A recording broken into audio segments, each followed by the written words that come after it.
Hola, ¿qué tal amigos? Bienvenidos a un episodio más de la Biblia bajo los lentes, ya en un episodio regular. Y hoy día vamos a seguir en el libro de Génesis, en los primeros capítulos, en el capítulo uno específicamente, y hoy día vamos a comentar un versículo que espero los sorprenda. Ok, vamos al texto, vamos al texto. ¿Mm? Yo sé, les va a hacer... Ok, pero en fin. Ya, vamos al versículo 26 de Génesis capítulo 1. Es un versículo muy interesante. Tiene que ver con la creación del ser humano. En la Reina Valera 1960 dice de la siguiente manera: entonces dijo Dios, hagamos al hombre a nuestra imagen, conforme a nuestra semejanza, y señoree en los peces del mar, en las aves de los cielos, en las bestias, en toda la tierra y en todo animal que se arrastra sobre la tierra. Bien, ¿cuál es, qué es lo importante en este versículo? ¿Cuál es el misterio en este versículo? Es la palabra hagamos, ¿sí? Porque hagamos está en la primera persona del plural y uno no entiende entonces por qué es así, porque sabemos nosotros que Dios es uno. De, debería decir Dios, haré al hombre a mi imagen y conforme a mi semejanza. Pero el texto no dice eso, el texto dice hagamos. Entonces, la pregunta constante a través de los siglos es ¿por qué está en plural? Hay varias explicaciones que se han intentado durante la historia. Vamos a mencionar, yo creo que casi todas, pero vamos a profundizar en una de ellas que yo creo va a ser novedosa para la mayor parte de ustedes. La explicación más común que uno encuentra en medios cristianos, por ejemplo, es que este hagamos hace referencia a la Trinidad, que aquí el Dios el Padre estaría hablando con Dios el Hijo, o con Dios el Espíritu Santo, o con los dos, y entonces por eso se están poniendo de acuerdo para hacer al ser humano. Entonces por eso hagamos. Ok, esa es la interpretación cristiana, pero esa interpretación tiene un defecto. Ese defecto es que, voy a ser súper claro en esto y espero no ofender a nadie, en el Antiguo Testamento no hay noción de Trinidad. No hay nada que se parezca a la Trinidad.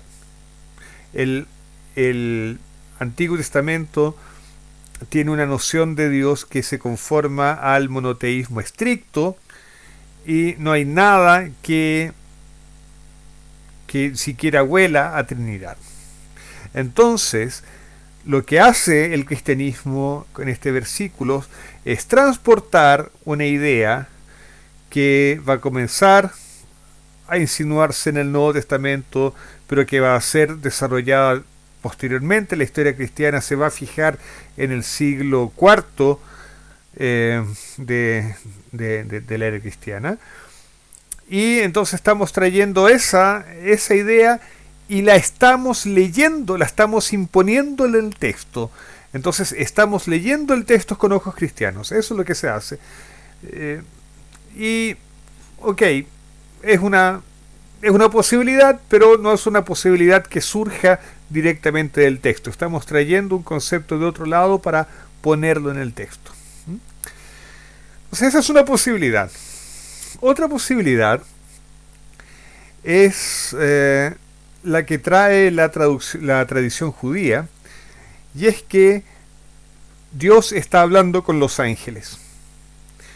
Al final de cuentas, Dios va a hacer al ser humano que va a tener libre albedrío, va a de alguna manera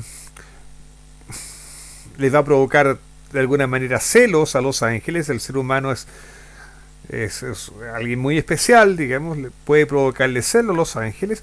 Entonces Dios consulta a los ángeles antes de hacer el ser humano. Eso es lo que trae una buena parte de la tradición judía. Esa interpretación, ok, puede ser, pero uno no lo puede tomar más allá de un midrash, es decir, una interpretación, una construcción, la construcción de una historia simpática alrededor del texto que nos ayuda a entender algo, que rellena un hueco dejado por el texto, pero no es mucho más que eso. Otra explicación, también recogida en la tradición rabínica, y algunos rabinos que postulan esto, es que Dios habla a sí mismo en primera persona plural, porque esa es la forma en que los reyes hablan de sí mismos. Esto es lo que se llama un plural majestático. Es una forma elegante de hablar. Entonces, cuando Dios dice hagamos al hombre a nuestra imagen conforme a nuestra semejanza, realmente Él está hablando de sí mismo. Los reyes hablan así. Y de hecho, en la Biblia hebrea hay algunos pasajes en que se pueden entender de esta manera, no solamente en la Torá, sino que también en el libro de Samuel, por ejemplo, incluso en el libro de Josué. Hay algunos ejemplos que pueden ir en esta dirección. Pero también es una interpretación posible, pero en la duda. Dicho sea de paso, esta forma de hablar, de referirse a uno mismo en plural, es usado, por ejemplo, en la escritura de artículos científicos. Cuando yo escribo un artículo científico en el que soy el único autor, yo digo we made, nosotros hicimos tal cosa, y me estoy refiriendo a mí. Es una forma elegante, es una forma de estilo elegante de hablar en los artículos científicos. Uno no dice yo hice tal cosa, uno dice nosotros hicimos, a pesar que ese nosotros sea solamente yo. Ok, es una posibilidad, pero es eso, es solamente eso, es una posibilidad. Ahora, fuera de la tradición cristiana y fuera de la tradición judía, uno puede tomar una postura más académica y pensar, este texto, este plural, es en realidad un resabio, es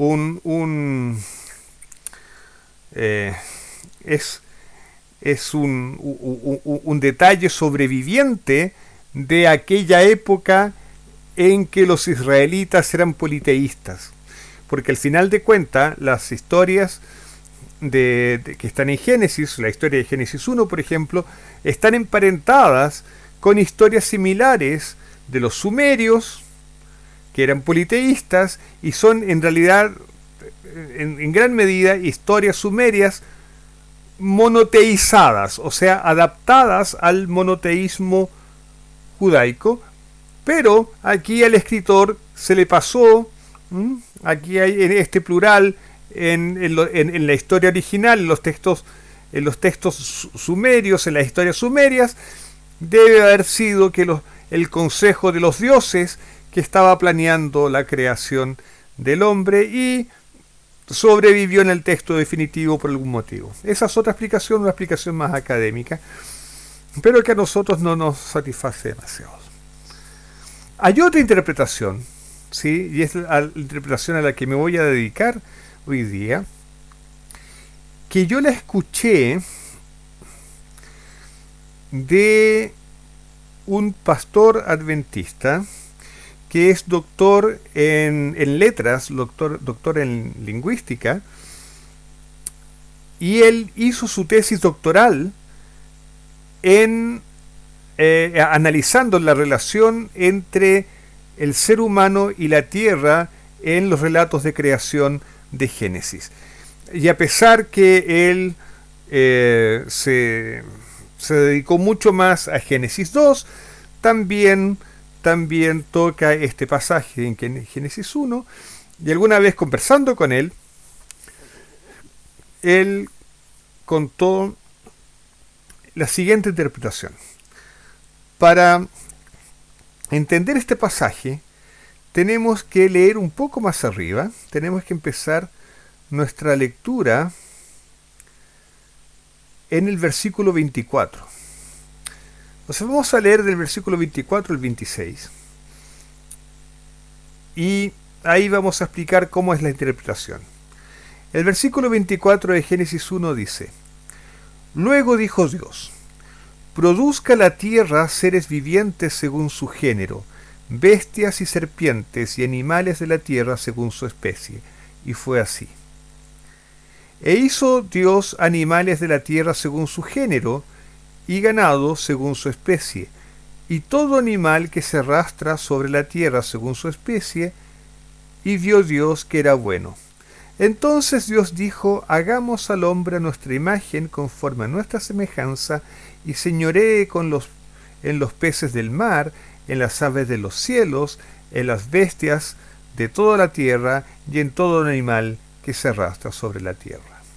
Entonces, vamos a parar la lectura aquí, y ahora nos vamos a preguntar: ¿con quién estaba hablando Dios en este pasaje? Bueno, en el versículo 24 y 25, a Dios le está hablando a la tierra. Dios le habla a la tierra y le ordena que produzca animales. Entonces, el versículo 26, según esta interpretación, es Dios que continúa hablándole a la tierra. Y Dios le está diciendo a la tierra: hagamos juntos, la tierra y Dios, al hombre a nuestra imagen y a nuestra semejanza. Y esa es la posibilidad que yo voy a explorar hoy día. Dicho sea de paso, esta interpretación le acarrió algunos problemas a este pastor adventista cuando defendió su tesis doctoral. Le acarrió problemas en la iglesia, digamos, fue muy incomprendido en la iglesia. Pero yo quiero decirles que esta interpretación realmente no la inventó este pastor. Esta interpretación ya la trae el Rambán, Nachmanides, trae esta interpretación en su comentario a la Torá.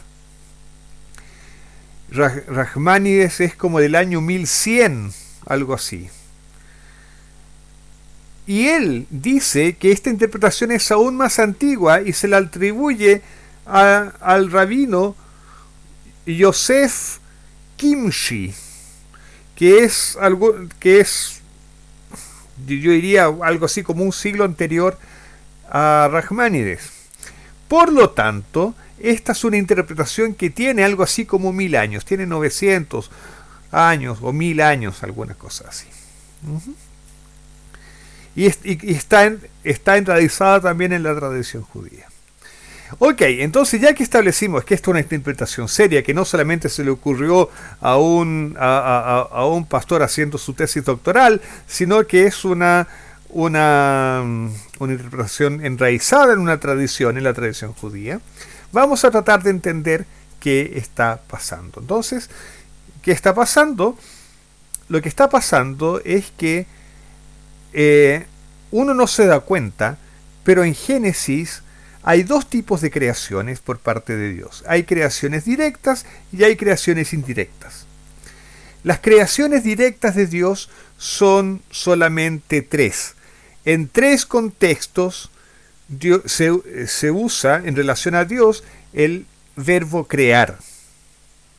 En hebreo el verbo bará, que es el verbo que designa la creación a partir de la nada, la creación ex nihilo. ¿Cuáles son tres lugares? El primer lugar es Génesis 1:1, cuando dice: en el principio creó Dios los cielos y la tierra. Dios creó de la nada los cielos y la tierra. Dios creó. O sea, ahí se usa el verbo bara. La otra ocasión en que se usa el verbo bara es cuando Dios le ordena, en el verso 20, a las aguas que produzcan seres vivientes. Bueno, ahí no se usa el verbo bara. El verbo bara, el verbo crear, se usa en el versículo 21. Y creó Dios los grandes monstruos marinos y todo el ser viviente que se mueve, que las aguas produjeron según su género, y toda ave alada según su especie, y vio Dios que era bueno. Entonces, cuando Dios crea la vida marina, se usa el verbo bara. Dios creó directamente la vida marina. Entonces, ¿qué es lo que Dios crea directamente hasta ahora? El universo entero, los cielos y la tierra. La vida en el mar también la crea directamente Dios. Y el tercer lugar en que se usa la palabra crear es en el versículo 27, donde dice: y creó Dios al hombre a su imagen, a imagen de Dios lo creó, varón y hembra los creó. Entonces, hay tres cosas que Dios crea directamente: el universo entero, los cielos y la tierra, la vida marina y al hombre cuando lo hace a su imagen. Todo el resto es creación indirecta. Por ejemplo, en el versículo por ejemplo, en el versículo 11, Dios le ordena a la tierra que produzca hierba verde. En el texto hebreo dice que haga brotar, que la tierra haga brotar hierba verde. Entonces Dios capacita a la tierra para que la tierra produzca hierba verde. En el verso 20 también, en el verso 20 no, en el verso 24, le dice a la tierra que produzca seres vivientes. En el texto hebreo dice: Vayomer Elohim Totse. Totse es hacer salir de la tierra. Seres vivientes, animales.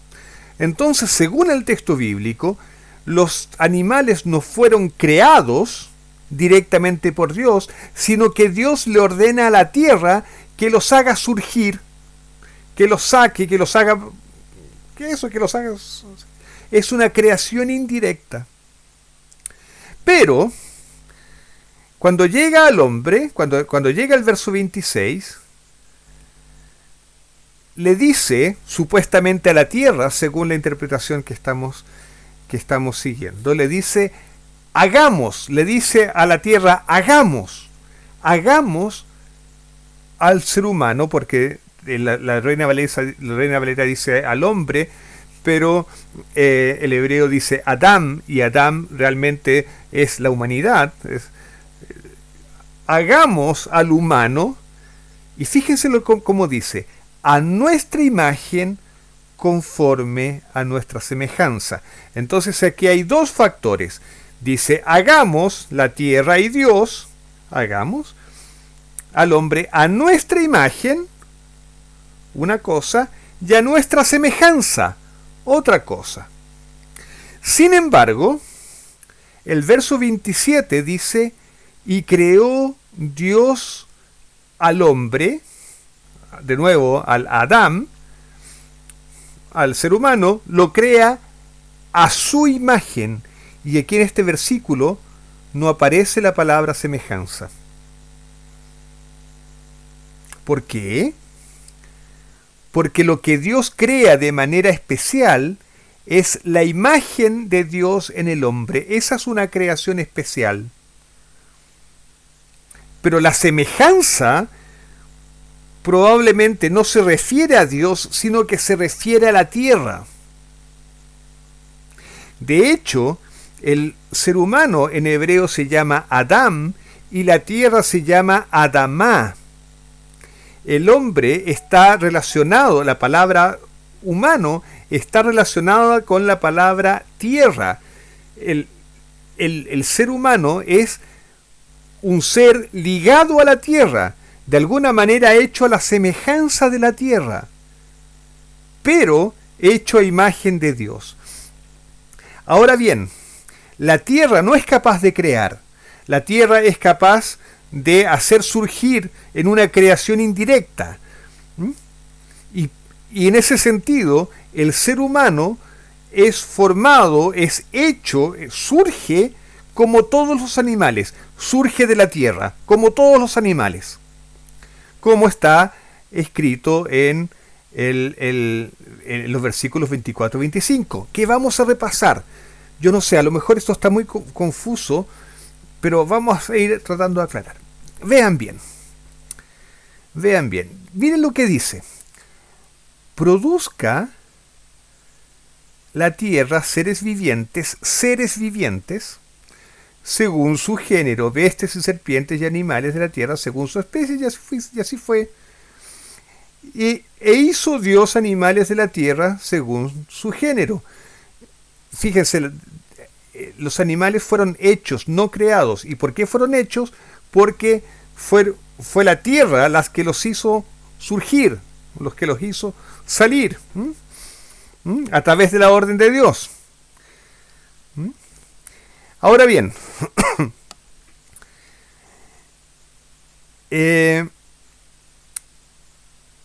pero el ser humano es creado, y es creado a imagen de Dios.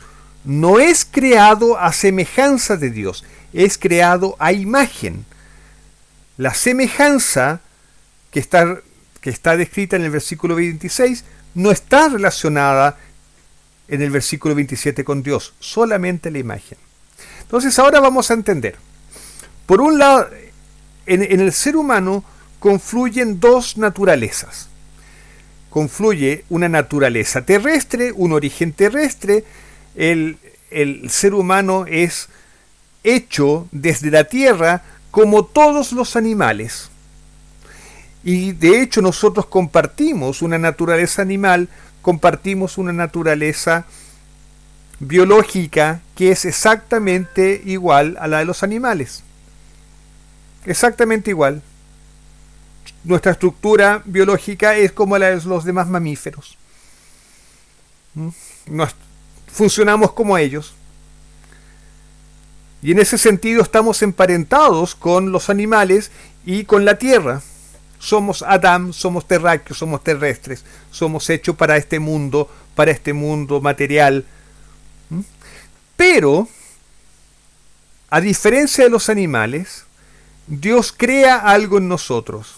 ¿Y qué es eso que crea en nosotros? Es lo que el versículo 27 llama la imagen de Dios. Y Dios crea algo especial en el ser humano, algo que va a hacer al ser humano distinto de los animales. Eso es la imagen de Dios. ¿Vamos bien hasta acá?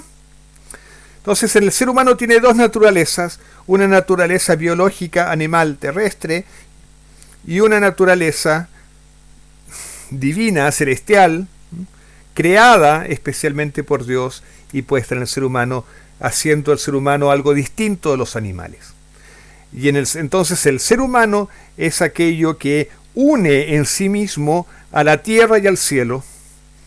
El ser humano, los seres humanos tenemos dentro de nosotros una constitución que une al cielo y la tierra. Ese era el plan de Dios para nosotros, que seamos quienes unamos el cielo y la tierra. ¿Ok? ¿Hasta aquí estamos bien? Súper. Vamos entonces al siguiente relato de la creación del ser humano, en el capítulo 2, versículo 7.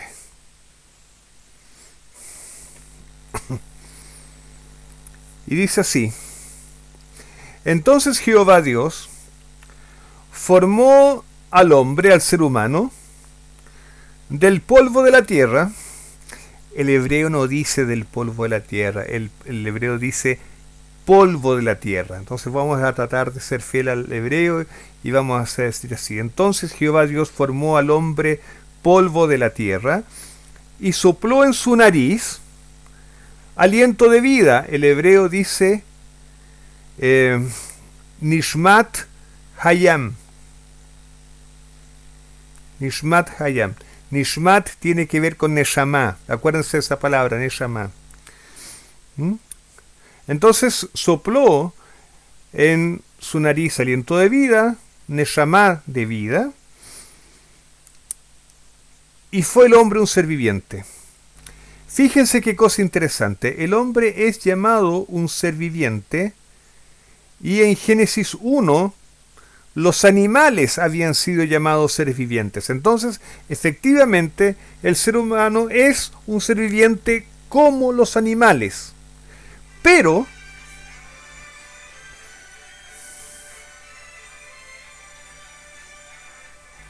perdón por la interrupción. Estas cosas pasan. Ok. Entonces, el ser humano es un animal, es un ser viviente como los animales, pero en el capítulo 1 nosotros vimos que Dios le dio al ser humano su imagen, y aquí Dios le da al ser humano algo que los animales no tienen. Se llama, y la traducción lo llama aliento de vida, en hebreo, Nishmat Hayam. Ahora, este aliento de vida que tiene el ser humano y que no tienen los animales, no puede ser la respiración, porque los animales también respiran. A ver, ¿cómo sabemos que los animales no tienen este aliento de vida? Porque veamos cómo cuenta Génesis 2, el relato de los de la creación de los animales. Versículo 19. Jehová Dios formó, igual que los seres humanos, pues de la tierra, igual que los seres humanos, toda bestia del campo y toda ave de los cielos, y los trajo a Adán para que viese cómo los había de llamar. Y todo lo que Adán llamó a los animales vivientes, ese es su nombre. Entonces los animales también fueron formados por Dios, igual como se dice en el versículo 7, también de la tierra, igual que el hombre, pero no recibieron soplo de vida. No recibieron Neshamat Hayam.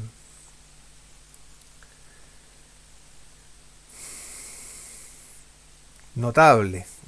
Entonces ese aliento de vida no puede ser la respiración, tiene que ser otra cosa. Bueno, efectivamente es exactamente lo mismo que la imagen de Dios.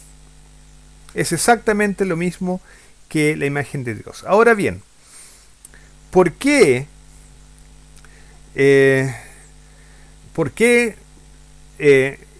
se relaciona esto con la respiración? Porque lo que dice la Biblia es que Dios sopló. Sopló es hacer esto.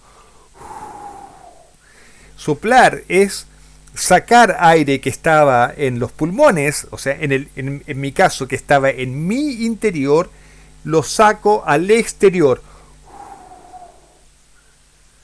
Pero Dios no sopló al exterior. Dios sopló en la nariz, en las narinas de Adán, aquí. Entonces lo que hizo Dios no fue una respiración boca a boca, no queremos ver a Dios haciendo respiración boca a boca en Adán. Lo que hizo Dios fue algo que estaba en el interior de Dios, sea lo que eso significa, lo puso en el interior del ser humano. ¿Ok? Ahora, entonces, y eso es lo que nos va a distinguir de los animales. ¿Qué es lo que implica esta Neshama? ¿Qué es lo que implica este aliento de vida? ¿Qué es lo que implica? Implica las facultades superiores del ser humano. Principalmente aquellas facultades superiores que tienen que ver con nuestra capacidad de saber que hay un Dios. nosotros intuimos, en lo más profundo nosotros sabemos, intuimos que hay un Dios. Los animales no. Nosotros tenemos la capacidad de comunicarnos con Dios, podemos orar, los animales no. Nosotros podemos distinguir entre el bien y el mal, los animales no. Por eso nosotros somos moralmente responsables y los animales no. Nosotros tenemos libre albedrío, nosotros podemos decidir si vamos a actuar éticamente o no. Los animales no, los animales actúan por instinto. Sí, los animales actúan por instinto. Yo sé que los perritos son cariñosos, yo sé de todo eso, pero los animales actúan por instinto. Nosotros no, nosotros tenemos libre albedrío. Nosotros también tenemos otras capacidades superiores, la lógica, nosotros podemos descubrir la naturaleza, nosotros podemos hablar, podemos comunicarnos. En el relato bíblico en Génesis 1 y 2, solamente Dios y el ser humano hablan. En Génesis 3, de manera muy sorprendente, va a aparecer una serpiente que habla, pero eso es una excepción, digamos. Que ya vamos a analizar en otra ocasión mucho más distante. Pero lo importante es que al hombre se le han dado facultades que son divinas, Y el hombre es entonces esta conjunción, el hombre es producto de la tierra y de Dios. Somos productos de la biología y somos productos de una creación especial de Dios también. Y eso es muy importante, porque eso nos da nuestra vocación. Nuestra vocación es ser el puente entre el cielo y la tierra. Unirnos a Dios, como decíamos en el video de la mitad de esta semana, ¿no? Del miércoles. Unirnos a Dios, pero sin soltarnos de este mundo, sin abandonar este mundo, porque nosotros estamos hechos para ser el puente. Al contrario, nosotros estamos hechos para ser los instrumentos a través de los cuales Dios actúa en este mundo. Como decíamos en el video pasado, somos las manos que actúan en este mundo, las manos de Dios que actúan en este mundo, y esa es nuestra vocación. Así es que espero que este video no haya sido demasiado difícil, espero que este video no haya sido demasiado complicado. Lo vamos a dejar por aquí, a lo mejor retomamos estos temas más adelante. Me están buscando para cenar y no me queda más que decirles Shabbat Shalom y que lo disfruten. Chao.